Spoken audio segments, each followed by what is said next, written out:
If you've been itching to boost your efficiency but feel really lost in the sea of productivity apps and tools, this video is tailor-made for you. Today I'm going to guide you through some simple yet powerful strategies to help you start your productivity journey. And the best part, you don't have to download a single app, okay? Everything I'm about to show you is going to be accessed through apps that probably already live on your phone or through tools that are accessible to most of us. Even I'm talking scrap tools that you can use. So let's get into it. Okay, strategy number one is to start the night before. So let's talk about the power of a bullet journal. A bullet journal can be a calendar, a habit tracker, a to-do list, a goal tracker, etc., all in one, but it also doesn't have to be all of those things either. I personally use my bullet journal for to-do lists because that's something that for me I found is always better and is easier for me to remember and retain when I write it down physically as opposed to putting it in a notes app. That's my preference for bullet journals, but again, you can use it for anything you want. If you want to understand more about bullet journaling, watch this video. It's got everything you need to know and it's actually quite fun. Picture this, it's nighttime, your mind is racing with a million to-dos. Now you're kind of staying up because you feel like you need to take them down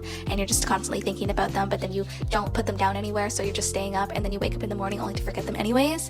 Yeah, we're done with those days. What you're gonna do instead is you're gonna grab your bullet journal or some scrap paper because I did promise accessibility, and you're gonna do a brain dump. Get everything out of your head onto your page. Once you got all your notes down, we're gonna play a game I like to call the Bachelor Task Edition. This is my game because I just started The Bachelor for the first time ever. Joey is my OG and I'm hooked. Anyways, back to the task. Same way that Joey has to hand out a rose to his top ladies, you're gonna hand out a rose to your top tasks. The roses are gonna be a little bit different because this is my game. And the challenge here is that you only have 4 roses. Now you've got 1 golden rose, which is your top priority task. Think of this as the girl who gets saved this round, but also the next round. Like this is your top number 1 task, okay? Has to get done. And then you got 3 red roses, which are just the runner-up roses. I like you, I wanna keep moving forward with you. You're important to me, but in terms of priority, golden rose comes first. Now the key here is that the roses have to go to the big, important tasks. High priority only. These are often the ones that we procrastinate on because it takes a lot of time and energy up front,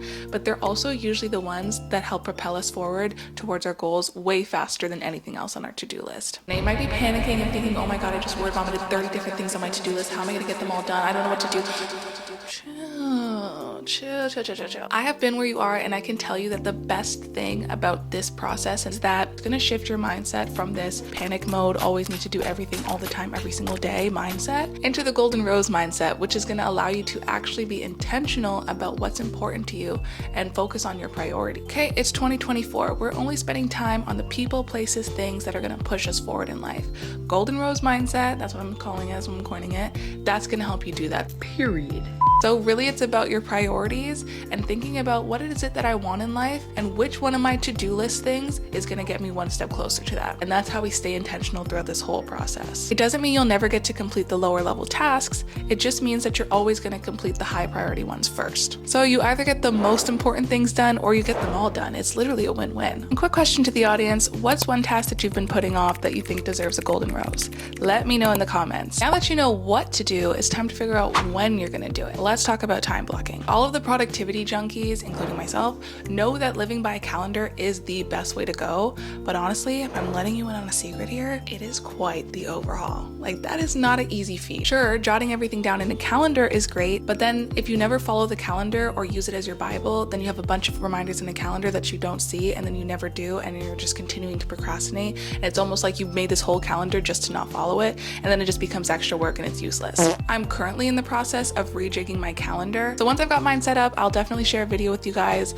on the workflow of setting up a calendar that will actually suit your needs and that you'll actually stick to. But for now, I'm using this method, so I'm gonna share it with you. Whether you're a calendar wizard or you just prefer a simple approach, this step is crucial for making sure that you hold space for those golden rows and those runner-up tasks that need to get done. I have 2 methods for blocking your time. First one is calendar. Figure out what your 4 rows tasks are and think about how much time you need to get them done, then go look in your calendar and block time to get them done. This step is not only gonna allow you to make space for getting the work done, but it's also going to allow you to realistically assess how much energy and effort is going to be needed to get those things completed. Sure, you might have 4 rows tasks, but if you know that golden rose task is going to take you 4 hours, you might not get to do the other ones. If you're not a calendar person right now, the next best option is to set an alarm. And I still do this to this day. Before using calendars, I like to use alarms to set an alarm for when I'm supposed to start, allow me to focus, to get it done and remind me to get it done, and then also set an alarm to get me out of that focus time so that that I know when to stop and move on to something else. Whatever the default alarm app is on your phone is good enough. So as you can see, I've got a lot of alarms that I like to use. It's great when I need to just put something quick and I don't feel like entering it into a calendar. Let's use a golden rose as an example. I've got this golden task. It's to update and upgrade my resume. So I need to figure out when I want to get this done. That's the first step. I have to work today 9 to 5. I'm going to do this after work. Let's say 6 o'clock is when I want to get it done.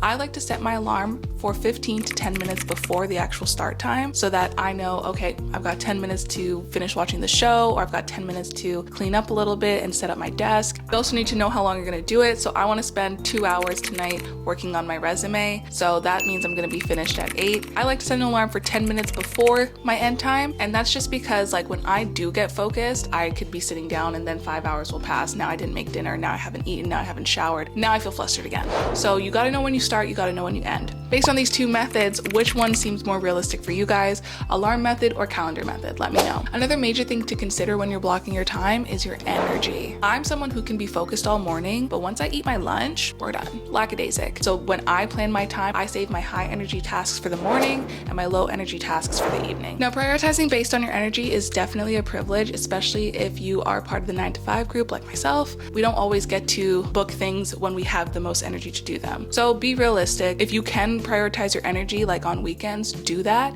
And if you still need to get things done during the week, just reassess how much time you can actually give it. So I might do something for 1 hour on a weekday that I could do for 3 hours on a weekend. So just adjust, fit it in where you can, and try to prioritize your energy where you can. This final strategy is a declutter and dance session. I have this thing where I make my own vocabulary for a lot of words, just as random. So I call it my dandy sesh. So if you hear me say dandy throughout this, that's what I'm talking about. Dance and declutter. You call it what you want, but do not underestimate the power of a tidy space and a 10-minute dance break. Okay? Luna the Clown was not playing with them cleanup breaks. These actions are actually research backed. Decluttering your space has been linked to mental and physical benefits like better focus, improved mood, and then dancing or dance movement therapy also been linked to decreasing depression and anxiety. So naturally, combining these two actions is going to create a dream team and have great benefits for you in the short and long term. All you need to do is pick your target area. For example, this office. It's going to be about 10 minutes long, so get your playlist ready. I pick about 3 songs,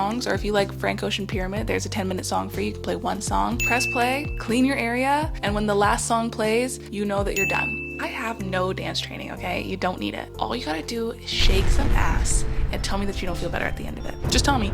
Comment below if you shook your ass and clean and you didn't feel better. You're not gonna. You won't. Sorry. It is literally impossible. It's productive, positive energy that lets you turn what's technically a chore into something that you look forward to doing. Like, great, I had a dandy sesh at 8 p.m. Now I get to wake up to a clean house. If you haven't done it, do it! And if you've started, let me know how it is for you. I love it. I'm never gonna stop doing it, and I dance crazy. So hopefully this video has been fun for you and shown you that you can be productive without having a beefy 12 application set up to start. It's as easy as these 3 simple strategies. If you're on a productivity high and you're looking for more ways to achieve your goals this year, watch this video here. This video includes some great tips for staying productive, introducing good habits, and setting up a reward system for yourself so that you can actually complete and meet your goals this year. But don't forget to like, comment, and subscribe. Thank you so much for watching. Love you. Bye.